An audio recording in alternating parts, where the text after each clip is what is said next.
Eu lembro que quando eu assisti há um tempo o Dilema das Redes, que foi lançado em 2020, se não me engano, eu achei um exagero. Aquela analogia que eles fazem, para quem não viu, né, vale a pena Com ver. certeza. Aquela analogia que eles fazem com o exército. Não, agora ele não está vendo o celular, manda uma notificação de tal coisa. Não, agora ele se interessou por tal assunto, vem tal coisa. Não, olha, até a sua voz, o celular ele capta até as suas nuances, né? Nós não podemos, né, através da tela ver outras pessoas, né? A gente vai se acostumando um pouco com esse contato impessoal, mas o celular ele está vendo tudo, né?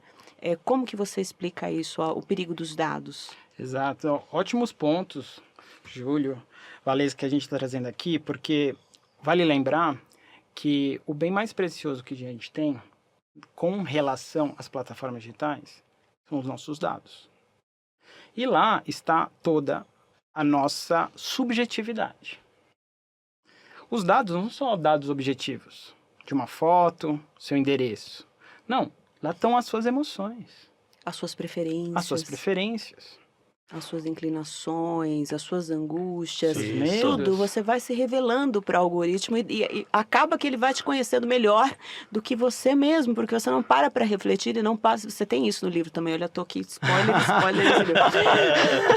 Mas você não se ouve, né? É o não eu, né? Exato. E aí a psicologia tem um papel chave nisso tudo. A capacidade de se ouvir. O doutor é psicólogo, neurocientista, sabe melhor do que ninguém. Quando a gente tem uma plataforma, ela faz a mediação do mundo para nós.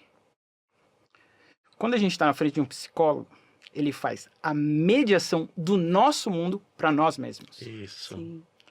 E conseguir se ouvir hoje, num mundo cheio de estímulos, está cada vez mais difícil. A gente tem ruídos fora do mundo. A gente tem um ponto-chave, que são as notificações. As notificações nos interrompem a cada momento. Se você não tem atenção plena, toda hora, Não tudo tem. é uma urgência.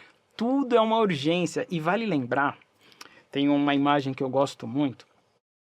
O ser humano, no passado, ou melhor ainda, os animais na selva, eles têm que estar atentos a tudo. Eles conseguem uma caça, precisam proteger a caça, precisam proteger os seus filhotes. Então a atenção é fragmentada e qualquer ruído o dispersa. O ser humano, a civilização, conquistou o tempo longo de atenção. Isso é uma raridade na história. Você ter tempo longo. E qual a função do tempo longo? É ter pensamentos profundos. É a gente conseguir acessar camadas que na fragmentação do tempo a gente não tem. Então, quando a gente é interrompido pelo celular todo instante, a gente está vivendo que momento? Nós estamos de volta à selva, só que é a selva digital. Mas é perfeita essa colocação. Porque tudo a gente vê com urgência a ponto de achar que não nos nada mais, nenhum alarde é suficiente mais, porque nós já estamos em estado de alerta. Isso é terrível, né? Acho que o doutor pode falar melhor do que eu, porque a gente está sempre com o cortisol lá em cima e tem a dificuldade de relaxamento. Quando você decide desligar o celular, você demora um tempo ainda para a sua adrenalina, porque Sim. porque são atividades muito dopaminérgicas, né?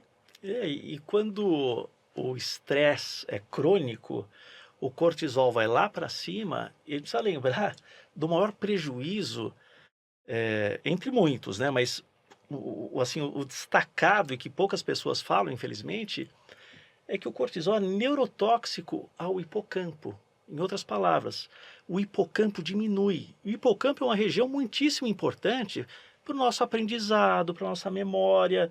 Então, por isso, há um emburrecimento. Um Porque a gente apodrecimento do cérebro, sim. não aprende mais as coisas como poderia aprender, diante desse nível de estresse contínuo, cortisol lá em cima. E eu achei muito legal esse resgate aí dos mamíferos, né, que todos somos. Nós reagimos a contrastes, né? Sim. Por exemplo, você está, vamos dizer, dormindo, apaga na televisão. Aí a televisão tem um timer que pique, desliga. Mesmo a televisão ao desligar, você vai despertar. Opa, tem um contraste aqui, tem alguma coisa que mudou. E essas mudanças contínuas, é o tempo todo alguém te empurrando para algum lugar. Quer dizer, ao invés de um mergulho profundo em si mesmo, com uma introspecção, um caminho mais suave, tranquilo. As redes sociais, como vocês sabem, é um mundo de followers, todo mundo está seguindo alguém, mas ninguém está buscando propriamente as Isso mesmo. respostas, os valores essenciais para uma existência boa, para valer. Quais são esses valores? Não estão nas redes sociais, né? A busca interior é um caminho solitário, não é um caminho que envolve redes. No seguinte sentido, vamos pegar a palavra, né? Em inglês, alone, all one, o todo em um. Você estar com você mesmo, ser a sua melhor companhia, é um momento solitário e de profunda conexão com as boas respostas. O que Nós eu estou estamos fazendo invertendo aqui? Pra as quê? conexões, né? A conexão, a hiperconexão tem se tornado mais importante do que a conexão com nós mesmos. No Bem livro, colocado, Val. É boa. Boa. no Muito livro, bom. obrigada. No livro, Júlio, você fala também uma coisa que eu não tinha me tocado, tanto que quem assina o seu prefácio fala que o livro do Júlio, eu achei genial isso. Ele deveria ser, ele tem um duplo sentido de proteção. Ele é uma proteção, é um escudo no sentido de te conscientizar de para onde vai a sua atenção, a sua escolha, né? A ampulheta correndo. E ele também pode ser usado para tapar o celular, para te proteger melhor. Boa. Eu achei ótimo. Mas, enfim, você faz uma comparação muito interessante que eu não tinha me dado conta, que dos shoppings, né, do apelo comercial que tem nos shoppings e nas redes sociais. Assim como nas redes sociais, no shopping você não tem, na maioria deles, até tem alguns que hoje tem, né, que você não se dá conta do espaço que é dia e o que é à noite. Você tem os corredores, as escadas rolantes com caminho direcionado. Você parece que é livre, mas não. Você foi direcionado por aquela escada passar por determinada loja.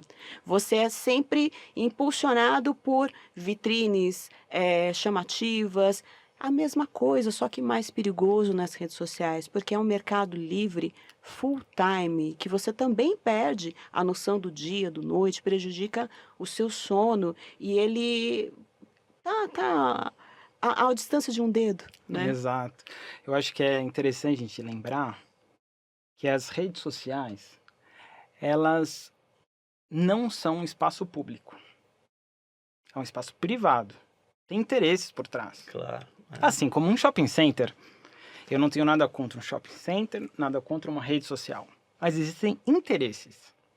E muitas vezes a gente se relaciona com as redes sociais como se fosse uma praça pública. Não é uma praça pública. Aquilo pertence, ali é um jardim murado. E vale lembrar que hoje a gente não acessa mais a internet como espaço público. Tem um termo que fala a plataformização da web. Nome bonito, né? Plataformização da web. O que é? A web é o www, que todo mundo pode criar seu site e lá se estabelecer.